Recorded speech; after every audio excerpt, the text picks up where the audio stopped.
Now I call on stage Professor Andres Metspalu, please, Director of the Estonian Genome Center at the University of Tartu. Not anymore. Who will tell us what is the journey from biobanking to polygenic risk scores and personal prevention. Okay. Welcome. Thank you very much. And yeah, okay. You see, it's really, how to say, I'm really happy to hear the story from Romania and yesterday from Qatar, how you catch up in quite a short time. This idea came to me in 1999, just to use genetics and genomics in common complex disease. I'm also educated as a medical doctor and did my research on ribosomes for a long time. When early 90s, it was clear that the American Human Genome Program is really taking off, so I took a course in Patra University, Houston professor for teaching. And then I took a sabbatical in Houston, in Baylor College of Medicine, and we developed array technology to do mutations, the SNPs, because it was clear that and we had no technology. It took like one PhD, one gene, one mutation, and this was just, okay, if we have 100,000 genes like we were thinking, in my lifetime nothing happens. But then we had array technology, which is basically the same like Illumina is using, but competition and patent fights, this is all how it ended.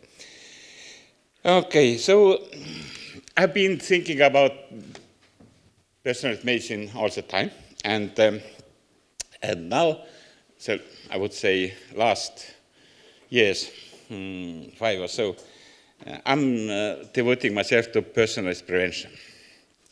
And you see, chronic diseases are a main cause of morbidity and mortality. We are living longer.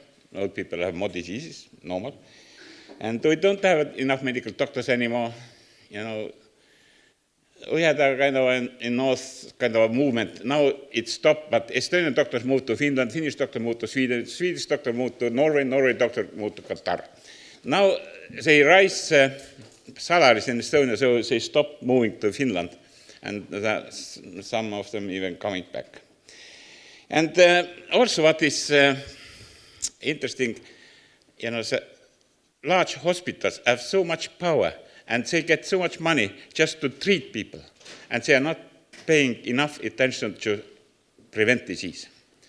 If we just take Estonian healthcare insurance system, 2.4 billion is budget, 1.5% goes to prevention. Now this involves newborn screening and some educational materials and a few other small things. So it's absolutely not enough. But when I proposed a few years ago that we have to do a raid and do this, get this GWAS done and PRS, then hospital directors too actually went to public, printed newspaper stories that, this is not the right way to go.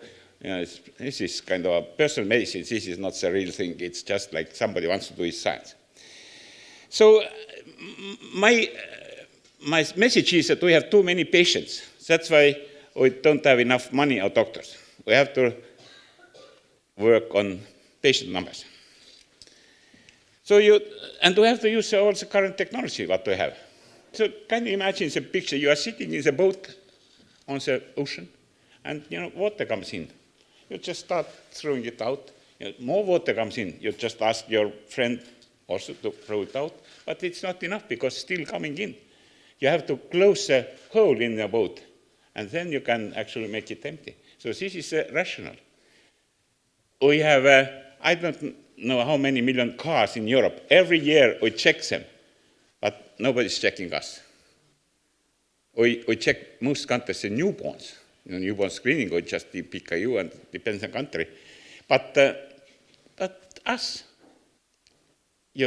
most people see doctors when emergency unit or ambulance takes you to the hospital. So this is a thing which can't really go. And so, of course, in these 25 years, Europe has studied lots of programs, those personalized medicine, prevention, using genomics in healthcare. And I'm also part of this PROPHET project, which is basically devoted to the personalized prevention. Professor Stefania Boccia is actually PI of this project, but she couldn't really be here because she's at the same time in US, in Jefferson University. So I have a few slides from this PROPHET project, but project is still going on, and she will probably talk to you next year, the full thing, how the PROPHET comes out. But few things you see, it's a EU cancer plan. I was the first cancer mission board member, and look, most of these people were from classical epidemiology and environmental. I was the only one who had some ideas about genetics. And it was difficult actually to promote these ideas that genetics was important. But commission people told, look, finally, they told, look, this is the most innovative idea. So just to increase the price for tobacco or sugar, it's not enough anymore. We just have to do some technology also. CyberMed, of course, we know also very well, 1+ million genomes. And this is, I think this was, to me, it's the most crucial change. It's 2018, I guess, so we had the first, actually there was preparatory meeting in 2017 already. But, okay, back to the PROPHET, but, PROPHET, I don't talk more about PROPHET, because the thing is, another thing is, primary prevention. So lots of people want to do prevention, but secondary prevention. You have to have a myocardial infarction in order to get prevention to avoid the second attack. But look, this is not normal. You have to avoid the first one. If you just survive the first one, then you get help for the secondary prevention. We have to do the first one. And that means we are not attacking or approaching patients. These are normal people, like we're all here. We have to see this before you get symptoms. And now the people who are telling, oh, it's all lifestyle and it's all biomarkers and all it's, we know high systolic blood pressure, lipids. And so if you are 40 years old male, all these biomarkers are all right. Only thing what you have is elevated PRS. I give you an example. Of course, we return this data, and once one young man, not young, of course everybody's young, don't like to me, but it was like 40-something, like 47, 8. And he had a daughter, teenager. And and we see that coronary artery disease PRS is very high. But the fellow is telling, look, I'm running marathon, my BMI is 18, I'm eating healthy, I'm not smoking, everything. No, it can't be. I asked about father. Oh yeah, father was 53 when died. I said, look, here we go. No, I'm running marathon, I'm eating healthy, I'm not smoking.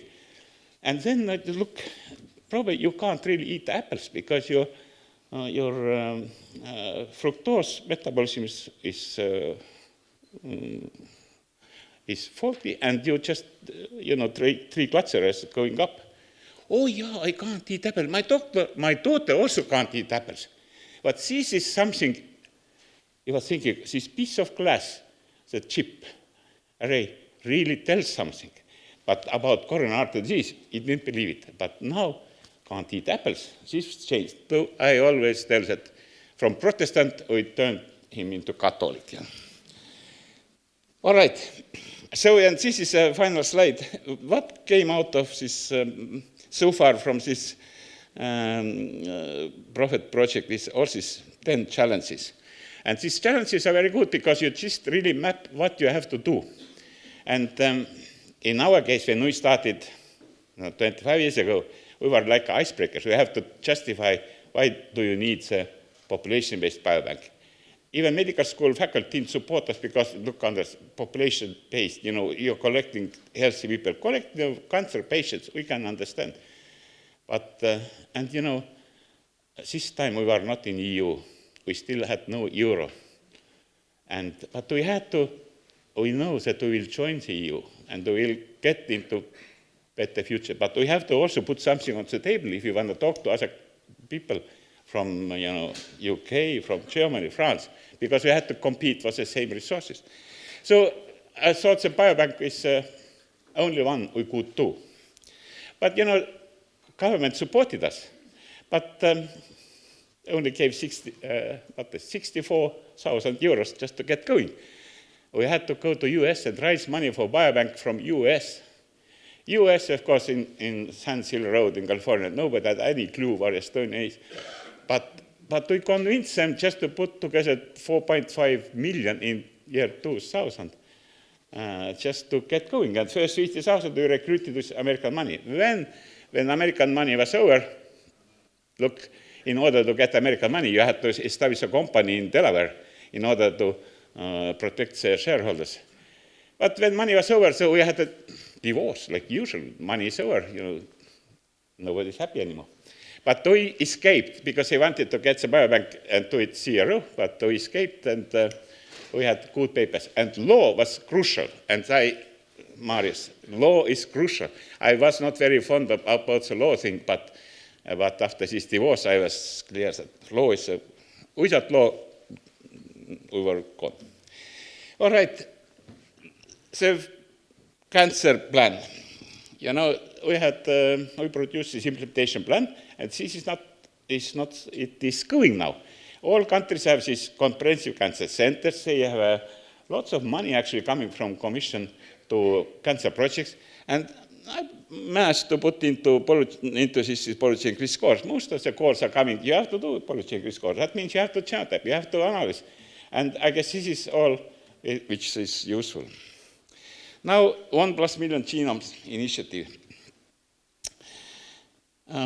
This was also, at the beginning, they didn't think about common complex disease of pharmacogenomics. It was cancer and rare disease.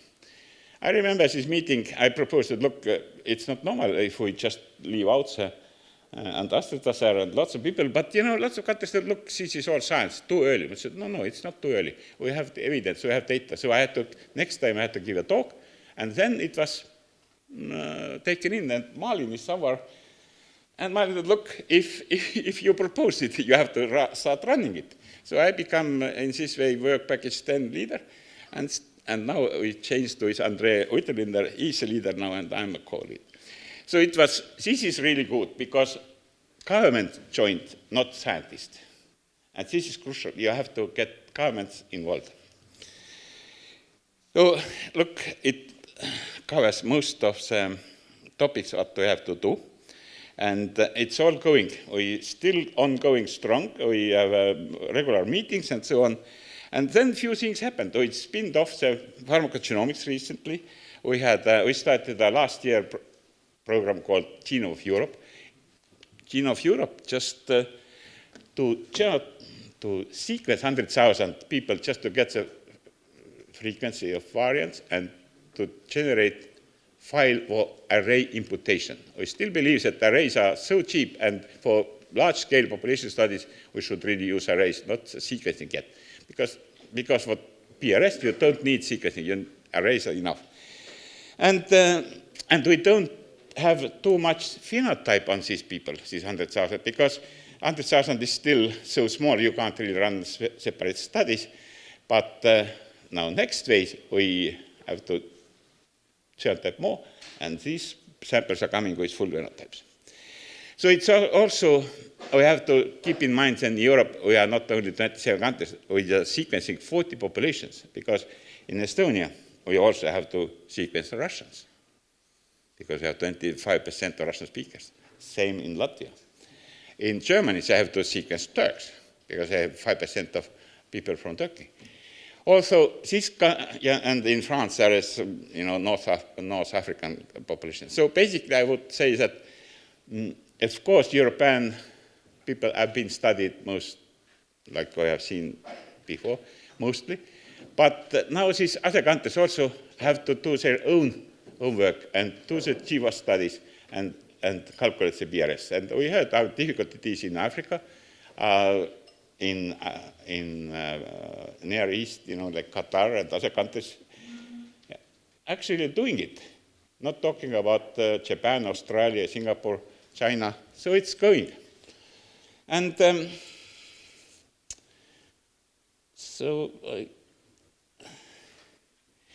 And so basically what we proposed in work group 10 is this is the plan. Because we had a meetings, governmental representatives, we have 35 people, we discussed it quite a long time, and finally we produced a policy document which is in short here. And there is a website, it's a white paper now, you can read it on our Genome Europe website. But basically you have to genotype everybody, you calculate, you do the PRS and return the PRS via primary care providers. And then primary care providers have a list, usually in our case it's about 2,000 people, their list a little bit increasing, probably 2,200 or so. And if you have in your list somebody who has like a high risk of coronary artery disease or glaucoma, whatever, you know what to do. Because they are already doing this thing, but a little bit too late. You have to do it earlier.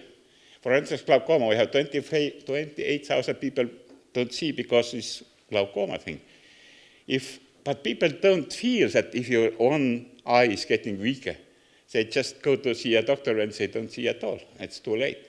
So, and it's same thing. Last month, Nature Review Genetics published a nice review on PRS and how to use it in clinical settings. They proposed, I guess, 13 conditions, starting from coronary artery disease, type 2 diabetes, arterial fibrillation, prostate cancer, breast cancer, and so on, which can be used already now, because there are additional tests. But I come back to this one. And of course, we have to think big. And I would say with Andre, we really propose the thing that we have to get to 1 million sequences and 50 million arrays, which is about 10% of European population. And then, if this is running already, the countries will take over and genotype the rest. This is, I would say, kind of Apollo project. Remember, 10 years ago, we had in the European Union, we had Apollo projects, like a brain and what was the other one. So basically, I would say, you can't think small if you want to change the healthcare. And it's not like everybody is applauding if we want to do more prevention, because there's lots of economic interest. Hospitals are working like they have to earn money. They need more patients. But don't quote me on it. So one thing we would like to do is to develop a new array, which really meets also the diversity of the European population. And now Jens Saberman is somewhere, BBMRI is now coming into play because we have hundreds of million samples already in all these different biobanks. Now these 50 million samples with good phenotypes, we can probably get quite, I can't say easy, but still in real settings. Okay, now let's go to the Estonian Biobank, because I would like to show also some examples what we have done in Estonia, because we have been doing it for 25 years. And it was difficult. You are like an icebreaker. You have to really justify why you are doing it. And I already explained this, what it really took like too long. And okay, so now I have to go back, I guess. So it takes, well, first, vision was already 98, and then we had to discuss, and this was most widely discussed project in Estonia, because it was so new and nobody had any clue. And also the law was crucial, and law was mostly because just to make sure that people feel secure when they donate the sample, and the scientists feel secure. If they follow the law, they can't be accused of wrongdoing. So it was useful in both ways. When Parliament voted it, of course, coalition was for, but opposition didn't vote against. They were not sure whether perhaps it comes out, and then it's really shame if they were against it. So they abstained. Right? They did. So finally, I would say we had also law. Marta Maria Knoppers, who was chairwoman on Human Genome Project ELSI team from McGill. She actually polished the law and wrote the informed consent for us and served us up to now. Now, in order to, but research data, and they are not really directly usable in healthcare because universities are not providing healthcare by law. But if you have already 20% of people genotype, so it would be really silly to do it again in healthcare settings, because anyway, we had the best lab in the country. So now the law has changed, and law is again in parliament, and lady in the back row, she took really all the pains just to negotiate it through the different layers of the stakeholders. So it's thank you very much. So I'm sure it goes through the parliament because it's so obviously useful. And so see, the first law, we had only 3 tasks, just to collect information, to study, and to use the results to improve the public health. And this is now done, basically. We are using the data. We published probably 1,000 papers, and this got 100 PhDs. Last 2 months, we got 2 ERC grants to Genome Center. We had all these ERA-chair, teaming, twinning projects. We always got all the grants just right. And we have well-funded institute. But this is also different because lots of biobanks are just biobanks. But this is, to me, was useless. I said, okay, biobank, but let's build an institute on top of it. I was the only person in biobank when we had a foundation with degree. And we joined the university, so I started to hire people with degree. I got 10 people back from the Western countries, including the UK, US, whatever. Most of them are now professors and running their own groups. And not only we are doing human genomics, now we have a microbiome cohort, very successful. But the early days, I couldn't really think about it. We have to collect this one also because it was too far away. So rules are clear. We have a law. You can get access, whether you're a company or public or academic, doesn't matter. You have to go through scientific committee, ethics committee, and tools are coming to the data. We are not transporting any more samples or data. You just do your mathematics, statistics in our special server, and you take your own data, leave everything behind. Now this is a new law which is on Riigikogu, which is we call parliament. And basically, I already explained, this is really, it's after 25 years, I guess it was time to make a kind of a refresh thing. Now, I collected all the data what we could get, and you see, in order to do good research, you have to have lots of data, and you see we have what I would, let's say, prescription database, because pharmacogenomics is important part. We have to know what doctors are prescribing and how people are using the drug. We don't know whether they are really taking them, but we see whether they are buying it. And so it's useful. And, questionnaire, every year we get update from all these registries what the government has, and including the e-health. So it's updated all the time. What is good, government is paying for it. Again, Ministry of Social Affairs is paying for maintenance and keeping the data. So for recruitment and everything, we have to ask separately. But just to keep biobank going on higher standards, government pays every year certain sum, which is written into the law. This is also good law. So basically, we have a disease trajectories for everyone from the from birth to the end, and this allows for us to do all kinds of studies. Of course, Manhattan plots. This is was kind of for a while was the main thing, and then this polygenic risk scores. Is there? Okay. You see, this is the normal distribution of the peers, and you have to really work on this one. These are the highest risk. And if you take polygenic risk scores, these ones are having as much risk as a monogenic variant. like BRCA1, BRCA mutations. So it's having impact. And here I stop a little longer. So this is real data from our biobank. You take, people are using also today to calculate risk. Like in cardiovascular disease, you're using SCORE, there's one measure.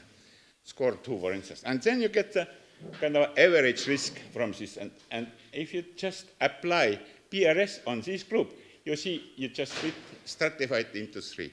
You say part of goes very low risk, you don't have to do anything, just then lots of them stay, but there will be also people who go to the higher group. You miss these ones if you don't apply PRS. But it's 43 patients. And risk here is real high. So if we just go take the top 2%, I would even take 1%. In our case, if I have 500,000 people genotype and take 1%, which means 5,000. 5,000, it's one disease. If we have 10, this is already 50,000, distributed between 800 GPs. So it's already, GPs are already starting to complain that you're just feeding too many people for us on top of everything.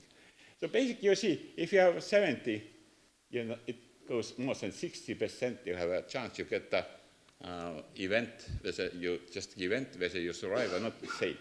But if you are, let's say, I even don't take you take this one, which is like the middle ones, difference is huge. And these are for women. Actually, women are a little bit more protected from cardiovascular disease. Okay, I have to speed up.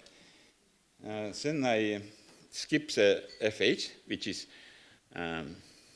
is kind of a rare disease, 0.5%, but underdetected. Most people see doctors only in emergency unit. But what was yesterday, I remember somebody was mentioning that, doctors know it, but we invited only based on genetic data, sequence data, and they had very few FH diagnosed. After the study, the cardiologist put the diagnosis, and these people got all statins. So statins save lives, this is for sure. Now, last one is the breast cancer.